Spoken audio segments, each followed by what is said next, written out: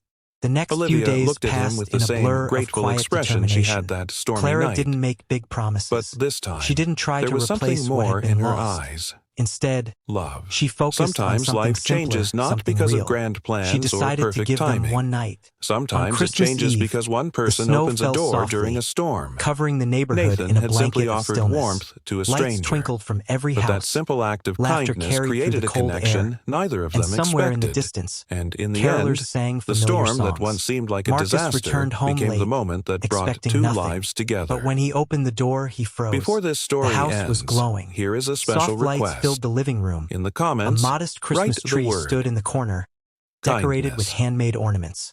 The If scent you of warm believe food even filled small the air, acts of and compassion gentle can music change played in the someone's life background. forever. It wasn't And extravagant, if this story it wasn't touched your perfect, heart, but it please was like alive. the video, And in share the it middle with of someone it who all was believes in Sophie, second chances, laughing, and not just subscribe to the smiling, channel so we can not keep bringing you pretending, stories that but remind us truly how laughing, powerful kindness her can eyes truly bright, be. her The voice storm filled that with a night joy was the that had been kind missing people for in so long. Ridgewood, Clara Ohio, stood nearby, would talk about for watching years. her with a quiet The smile, wind screamed as like if this something moment alive. alone was enough. Rain lashed Marcus against didn't windows move. like fists, For a second, and the he power couldn't, had already gone because out it felt across like half the stepping town. into a memory he Most thought he had people were lost locked forever. inside their homes, The praying evening the storm unfolded would pass. slowly, naturally. But on the edge of They a shared quiet a simple street, meal, a told tired stories, single father and for a named few hours, Nathan the weight Carter of the past seemed was to about to loosen its make a grip. decision that Sophie would showed change Marcus his the life ornaments she forever. had made, each one Before carefully we begin crafted, this story, each take one a carrying a second. piece of her heart. If you believe One of kindness them can stood change out. someone's life, It was small, don't forget to uneven, like this video. clearly made Share by a it with child's someone hand, who believes in but second written across chances. it,